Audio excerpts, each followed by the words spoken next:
quit tripping during the process.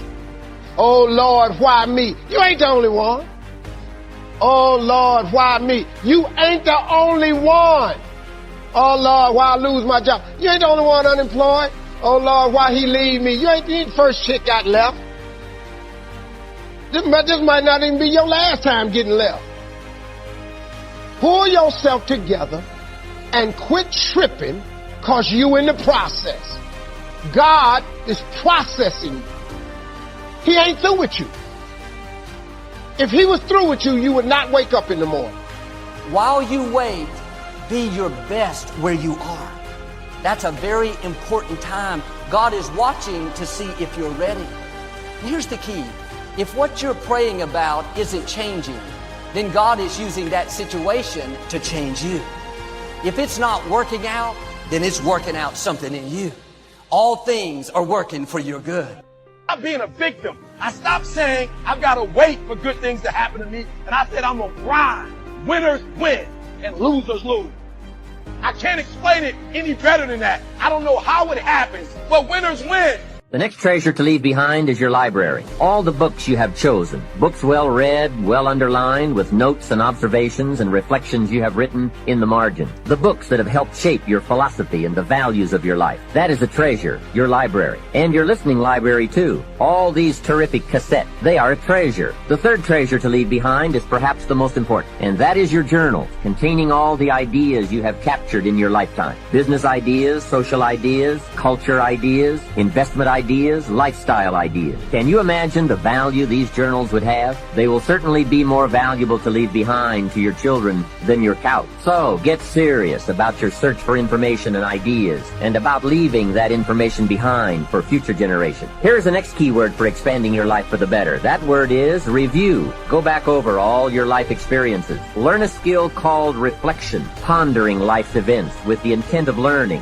That is so important. I call it running the tapes again. The events of your life are some of the best sources of information. Don't merely go through your days, get from your days. Be aware of what's going on around you so that you will drive the grooves in the record of that day deep into your consciousness. Here are some good times to reflect. First, at the end of the day, take a few minutes and go back over your day. Where you went and what you did and what you said. What worked and what didn't. What do you want to do again? What do you want to correct? The colors, the sights, the sounds, the conversations, the experiences. You see, experience can become commodity, currency, coin, an incredible source of value, but only if you take time to reflect on the experience and turn it into something of value. As we mentioned in our first fundamental, it's not what happens that makes the difference in how your life works out, but rather what you do about what happened. And part of doing something about what happens is this process of reflection, studying an event in order to glean valuable information from it. Another time to reflect is at the end of the week. Take a few hours. Take a half a day at the end of the month. Take a weekend at the end of the year. Reason? To make the past more valuable. Sophisticated people have learned how to gather up the past and invest it in the future. When my father was about to celebrate his 76th birthday, I said to him, "Father, can you imagine what it's going to be like to gather up the last 75 years and invest them in your 76? That's how life can become productive and exciting. Not just living one more year, but gathering up the years and investing them in the next one. By reflecting, you can gather up all the conversations you have ever had and invest all that you have learned and all that you have felt in the next conversation. Gather all your experiences and invest all that you have learned and felt in your next experience. And the more value, the more substance, the more information, the more wisdom you can gather from all of your yesterdays, the more exciting your future becomes. Probably all of us already know all that we need to know in order to make our lives turn out the way we want, except for one thing: how to gather what we've learned in order to invest it in what we want to become. So start a new discipline that can lead to wealth and happiness. Find out how things work. Never let it be said you didn't find out. Now let me give you a qualifying phrase. You may not be able to do all you find out, but make sure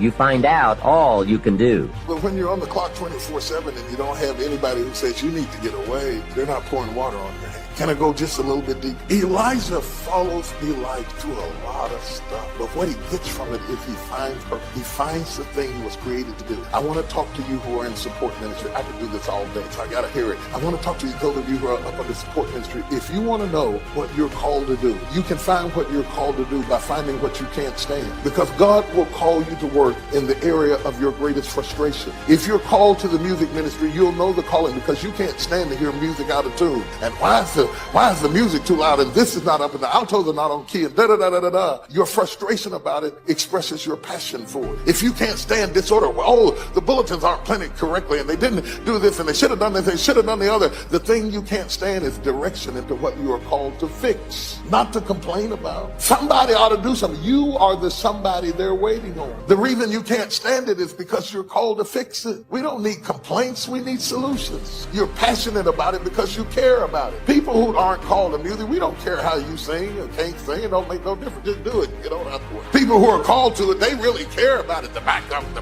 wasn't right. They didn't EQ that up right. They need to do this and they need to do that. That's the area you should work in the area that you care about, the area that you care about. Because then it's not about the money, and it's not about the pat on the back, and it's not about the fish and the loaves. You find fulfillment in fixing what was frustrating, found his purpose. Elijah walked past him and said, oh God, Elijah, you need water on your hands. You need to serve in that area. You need to work in the area that you notice things that are missing and fix them. And he found his purpose. And one of the greatest things in life you can ever do in your whole life is find your purpose. And then the second thing that he runs into, and he walks with Elijah, he finds his power. Because while he's working for Elijah back here in the kitchen where the cussing and the fighting and spaghetti sauce is on the floor, he gets to see the power of what they do. He gets to see the power of it. And all of a sudden he discovers his power, his own power. And then he says, give me a double portion of your spirit. I want that. I want that stuff that you do and how you can do what you do like you do it when you do it. I'm connected to that. I want you to teach me how to make it do what it do, baby. But I was really listening to this young man. I met him backstage taking pictures. I didn't know he was what he was, but his story of how he used to, I was riding with the CEO, Chris, from the airport. He was telling me this guy used to walk to work every day. And he made it, now he's a top team leader. So I can relate to Wing. I'm sorry, I didn't know him. I can relate to him. I've been at every level. He said something back there. He said, I come from comfortable beginnings. And I stopped because I was backstage pacing.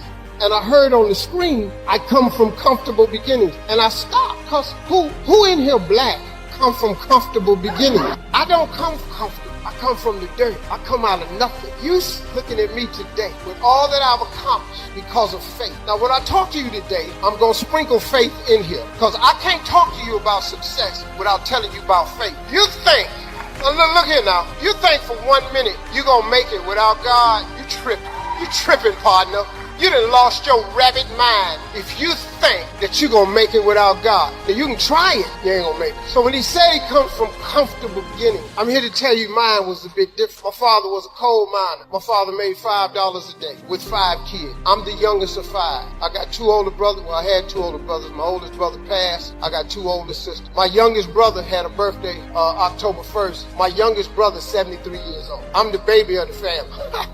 But I'm ballin'.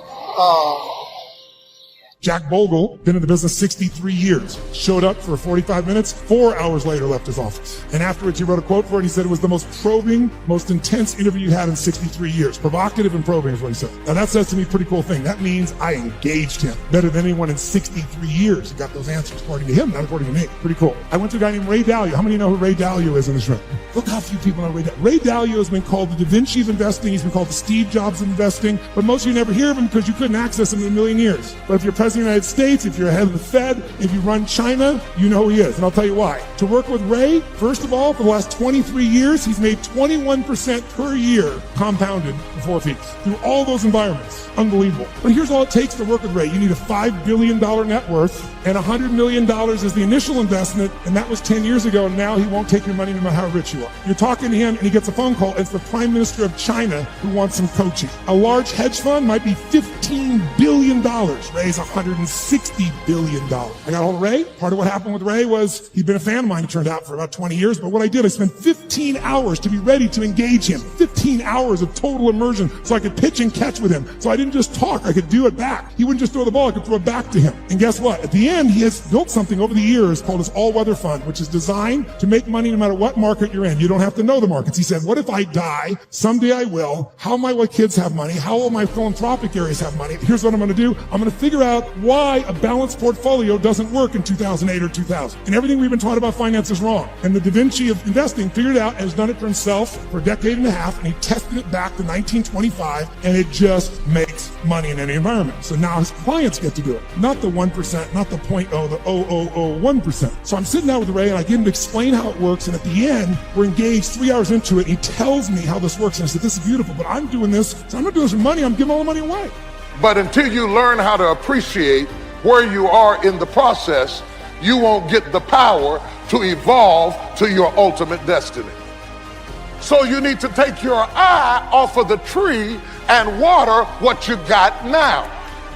When you want something out of life, don't worry about how you're going to get it. The most difficult thing it is to hold the vision. You want to be persistent about what it is that you want to achieve. Promising yourself you will never give up. I ask the kids, how long should a baby try to learn how to walk? How long would you give your average baby? How many times will your baby attempt to walk and fall and you just say, just sit down, don't try anymore. You've fallen 20 times. Any mother in the world would say, you're crazy. My baby is going to keep trying what? Until. What a magic word. Until. Don't get caught up in, well, I've tried it 5 times and things didn't work out. If there's something that you want and you're hungry for it, you've got to do whatever is necessary until. And don't give up on yourself. Many people give up on the 1-yard line. Oh, no. See, life is not just that simple. And that's why most people never realize their personal greatness. They're casual about life. And when you are casual about life, you will end up a casualty.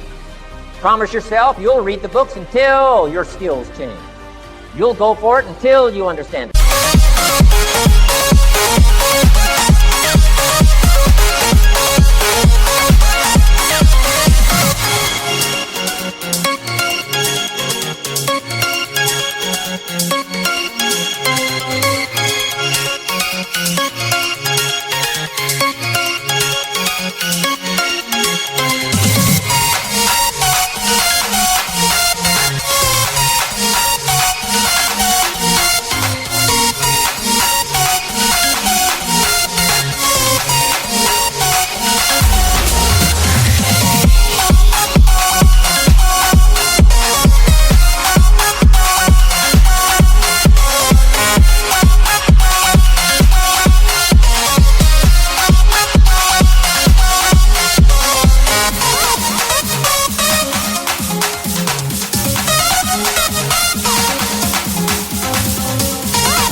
You'll practice it until you develop the skill.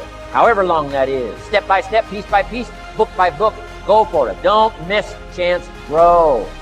No matter how long it takes or how difficult it is, when it's all said and done, you'll be able to say, I'm still standing.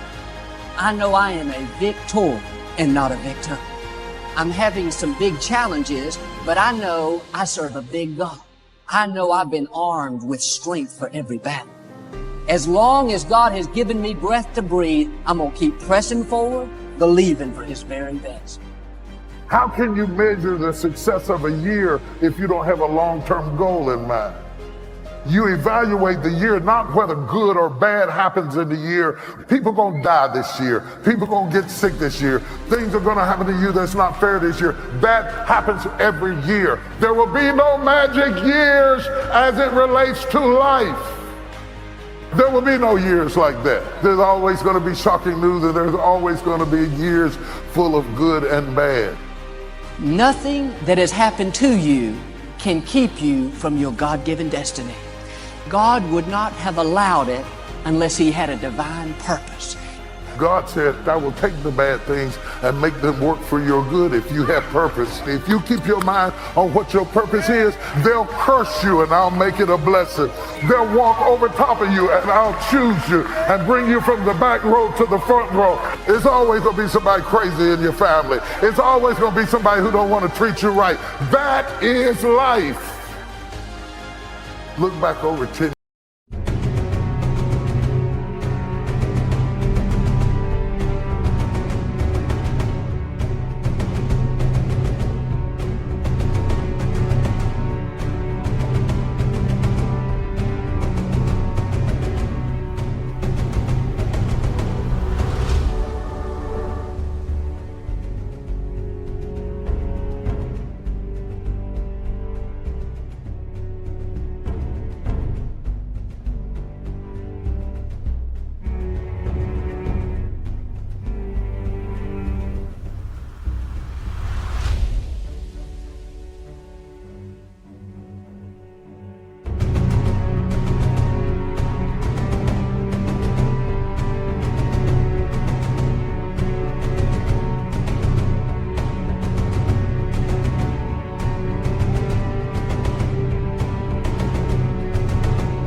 in your life, what happened? And what have you learned from it? If you don't learn from what you lost, you have no profit. Why would you have that much pain and no profit? I want this year to propel me into my destiny. If it's just but one step, I want to make one step closer so that when I get to the next 10 years, I am ready for that stage of my life. This will be a transformative year. It is not the movement of the clock that produces the newness of life. It is the movement in your mind. God is about to transform your thinking, your mindset. The enemies that you see today, you will see them no more. No weapon formed against you shall be able to prosper. The Lord said that there's more inside of you than what you have perceived. I'm tired of doing what I used to do. If I always do what I've always done, I'll always be where I've always been. I'm going to throw it behind me. This is your year of transformation. Don't let the habits of my past stop me from this metamorphosis. What separates us is transformation. The passion to get up off the ground and stop eating dirt. This is my time. In other words, there were behaviors and thoughts you've had in the past that were needed to produce the results you currently have. But you need to stop what's no longer needed. So ask yourself that question. What do I need to drop that's no longer needed? Is it a behavior? Is it a person? One of those things you probably are carrying with you from the past, but that thought, that behavior, that person is no longer needed for you to go to the next level of your identity, the next level of yourself. If you're stuck in a story. Right now, if you say, Ed, I'm kind of stuck where I am. But what you need to do is you need to alter your associations. You need to do something in a short window of time and evaluate the story you're telling yourself. Maybe it's a story about your past, a story about your parents, a story about a success you used to have. You keep talking about that doesn't serve you to get to the next level. Every second you spend in that old story about what you've achieved, some business you had, every time you live in that story, you're stripping time and focus from the new story. What's the old story you keep repeating? Maybe it's not a success. Maybe it's a failure that you've had. You can't take that old story into the new identity. What's your new story? Who are you now? See, here's what's amazing.